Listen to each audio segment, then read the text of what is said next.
हफ्ते पहले कहा था कि अब फिलिस्तीन, गाजा, लेबनान के बाद सीरिया का नंबर है। यकीन कीजिए, यह बात अगर आपने नहीं सुनी मेरे मुंह से तो पुरानी रिपोर्ट जाकर देखिए, कई बार कह चुका था, क्योंकि इजराइल जो है ग्रेटर इजराइल पर काम कर रहा है।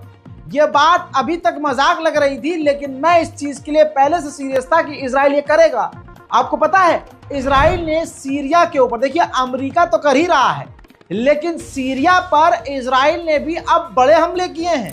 ताज़ा तरीन हमले का ये वीडियो देख लीजिए। इजराइल ने 3 जगह, जी हाँ 3 अलग अलग बड़े शहरों में सीरिया पर ये हमले किए हैं।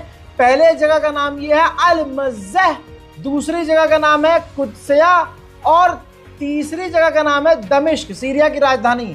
तो राजधानी के अलावा 2 अलग बड़े शहरों में इजराइल ने हमले किए हैं, जिसमें 15 लोग मारे गए हैं और 16 बुरी तरह से घायल हैं, जिसमें जो मारे गए लोग हैं महिलाएं और बच्चे ज्यादा हैं। तस्वीरें आप खुद देख रहे हैं कि किस तरह से इजराइल खतरनाक हमले सीरिया पर कर रहा है। उधर मेरे दोस्तों, सबसे बड़ी बात यह है कि जिस वक्त ईरान के सुप्रीम लीडर के adviser Ayatollah Sayyid Ali Khamenei के स्पोक पर्सन, उनके एडवाइजर सीरिया की राजधानी में मौजूद थे और बशर अल असद से मुलाकात कर रहे थे, उसी वक्त सीरिया के 3 बड़े बड़े शहरों पर और उसी दमिश्क पर इजराइल ने हमला किया था।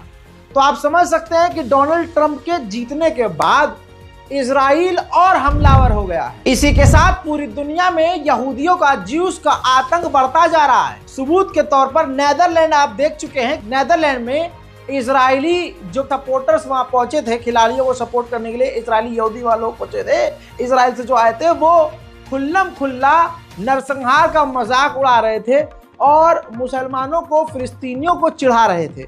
जो भी फिलिस्तीन का समर्थक था उसको वो गाली बक रहे थे। जिसके बाद जो कुछ हुआ वो आपको पता है। लेकिन उसके बाद मैच होना था फ्रांस में, जहां पर फ्रांस ने कहा था कि हम पूरी तरह से 4000 पुलिस तैनात करेंगे ताकि इजरायलियों पर कोई हमला ना कर सके। इजराइल के समर्थन में पूरी दुनिया है और पूरी दुनिया के बड़े बड़े देश हैं। फिलिस्तीन और फिलिस्तीन के समर्थकों के साथ कोई नहीं है, ये बात आपको क्लियर है। इजराइल के जो आतंकी सेटलर्स थे, गुंडे, ये देखिए फ्रांस में मैच से पहले तैयार थे। हथियार उनके पास थे, लठ उनके पास थे, मुंह पर कपड़ा लपेटा हुआ था, क्योंकि इजरायलियों को पता था कि हम गलत हैं, हमारे बाप ने, नेतन्याहू ने गलत किया है, हमने कत्लेआम किया है और यहाँ अब हमें फ्रांस में भी फिलिस्तीन समर्थकों को पेलना है, मारना है। अब मेरे दोस्तों, फ्रांस, देखिए सांप को दूध पिलाओगे होगा क्या होगा? सांप को दूध पिलाओगे। जहां फ्रांस इजराइल को ही बचाने के लिए, इजरायलियों के समर्थन के लिए पूरी तरह से मिलिट्री तैनात किए हुए था, अब जब इजरायलियों को पता है कि हम गलत हैं, हम गंदे हैं, हम बलात्कारी हैं, हम आतंकी हैं, हमने नरसंहार किया है, उसके बाद भी हमें ही मिलिट्री सपोर्ट मिल रहा है, सिक्योरिटी हमें मिल रही है, तो क्या होगा? आदमी तो फैलेगा ही। फ्रांस के अंदर मैच में ये कुछ भी ऐसा नहीं हुआ जैसे इजरायली चाह रहे थे, क्योंकि वो पहले से तैयार थे। और फ्रांस में जो फिलिस्तीनी प्रदर्शनकारी है, उन्होंने दिमाग का इस्तेमाल किया और उन्होंने ऐसी हरकत वहां पर नहीं की, क्योंकि पता था कि हमारा देश और हमारी देश की सिक्योरिटी इजराइल को सपोर्ट करेगी और हमारा मामला बिगाड़ दिया जाएगा। ऐसे में जबरदस्ती स्टेडियम में, क्योंकि ये तो इजराइल के लोग हथियार लेके गए थे, तो स्टेडियम में जबरदस्ती फ्रांसीसी जो लोग थे उनके ऊपर इजराइल के सेटलर्स ने हमला कर दिया। देखिए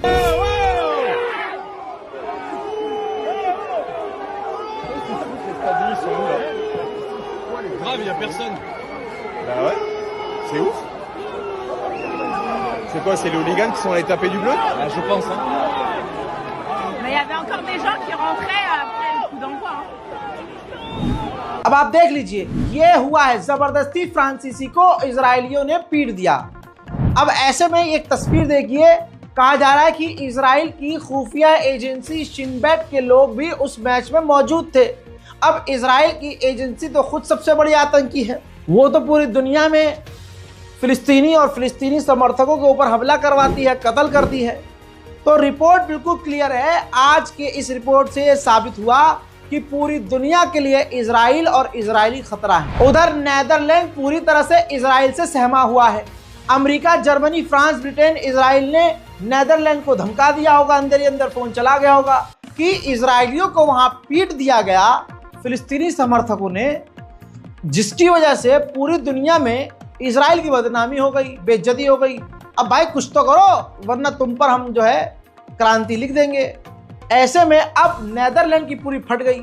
अब नेदरलैंड क्या कर रहा है? Netherland Israel, America, Germany, France, Britain, Europe को खुश करने के लिए फिलिस्तीनी प्रदर्शनकारियों पर सीधा हमलावर हो रहा है, सीधा उन पर हमला कर रहा है और उनके हाथ पैर तोड़कर गिरफ्तार कर रहा है।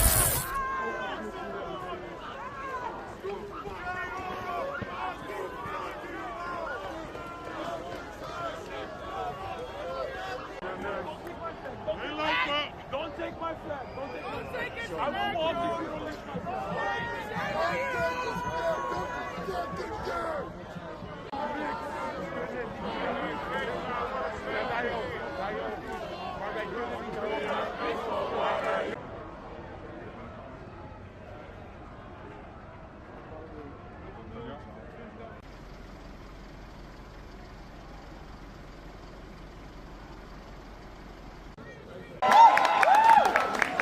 Het kabinet probeert ons hoge onderwijs af te pakken.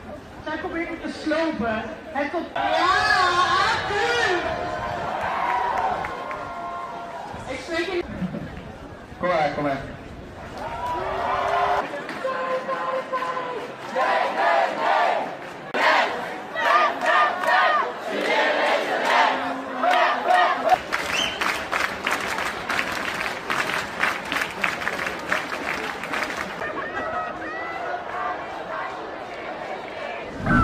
उधर जापान में फिलिस्तीन के समर्थन में लोग पूरी मजबूती से सड़कों पर उतरे हुए हैं।